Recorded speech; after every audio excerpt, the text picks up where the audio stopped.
Assalamualaikum warahmatullahi wabarakatuh. Halo, selamat pagi anak-anak semua.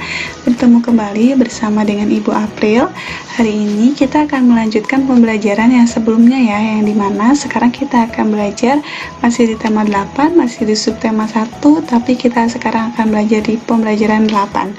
Baiklah, anak-anak jangan lupa sebelum pembelajaran hari ini dimulai, biar belajarnya lebih lancar dan lebih berkah, silakan untuk berdoa di rumah masing-masing ya. Baik, berdoa selesai, kita lanjutkan. Hari ini kita akan belajar mengenai 2 poin penting seperti mereview kembali materi-materi yang sudah dipelajari sebelumnya. Yang pertama yaitu mengidentifikasi jenis teks dan penokohan dalam cerita, dan yang kedua kita latihan mengenal yang namanya tempo lagu. Nah, mungkin ini sudah pernah dibahas di pembelajaran sebelumnya, tapi ini kita harus berlatih lagi biar semakin yakin dengan kemampuan dan pemahaman mengenai materi ini. Nah, dengan anak-anak menyimak video pembelajaran Ibu, semoga bisa lebih memahami kembali jenis teks dan dapat mengidentifikasi ke dalam penokohan cerita, baik itu karakter protagonis, antagonis, dengan tepat dan benar. Yang kedua, juga dengan menyimak video ini, semoga bisa memahami apa yang dimaksud dengan tempo lagu dan dapat menyebutkan mana tempo lagu apa saja yang cepat, rendah, cepat, tinggi, dan sedang dengan tepat dan baik. Baik, kita akan lanjutkan. Kita mulai ke memasuki materi. Pembahasan yang akan kita bahas pertama yaitu mengenai jenis-jenis cerita teks fiksi. Teks fiksi itu ada beberapa jenis-jenis. Pertama, ada cerita jenaka.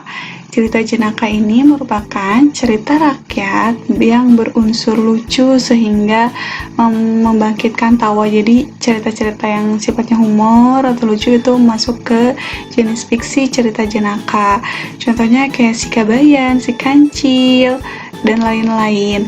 Lalu yang kedua ada mite. Ini merupakan cerita rakyat yang berisi kepercayaan terhadap makhluk gaib atau hantu atau para dewa, kahyangan, dan lain sebagainya. Jadi yang berbau mistis seperti ini itu merupakan cerita mite. Contohnya seperti dongeng cerita Nyi Roro Kidul. Yang selanjutnya ada fabel. Fabel ini merupakan cerita rakyat yang memang berunsur hewan gitu.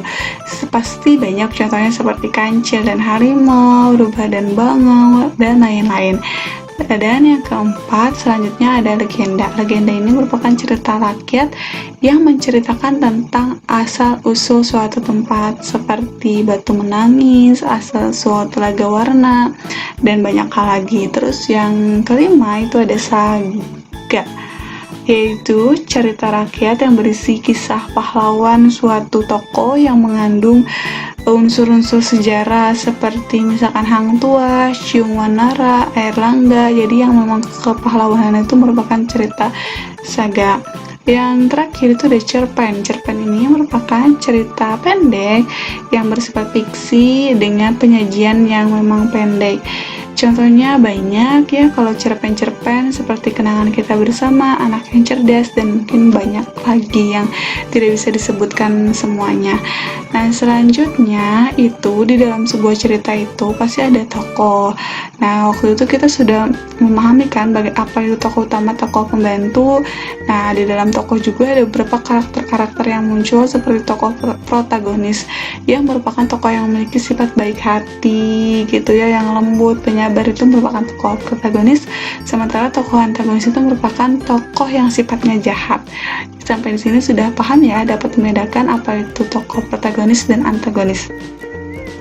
Selanjutnya kita akan dilanjutkan kembali mempelajari mengenai tempo lagu. Nah, sebelumnya mungkin sudah mempelajari beberapa lagu yang dimana ternyata lagu itu mempunyai tempo. Apa sih yang dimaksud dengan tempo? Jadi tempo itu merupakan cepat lambatnya lagu yang dinyanyikan. Tempo ini dapat dibedakan menjadi 3 macam nih. Ada tempo yang sedang, ada tempo yang lambat, dan ada tempo yang cepat. Nah, pemilihan tempo dalam suatu lagu ini tuh harus sesuai dengan isi lagu.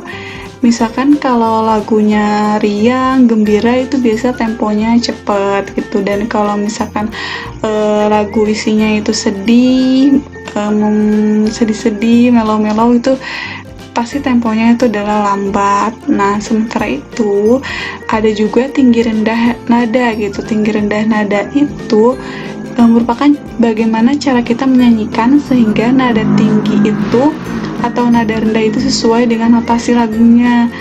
Berikut di sini ada urutan-urutan tangga nada rendah dan tinggi. Nah, rendah ini ditandai dengan kalau misalkan angka itu ada di bawahnya ada titik, dan kalau sedang itu sudah ada apa-apa, dan kalau tinggi titiknya di atas.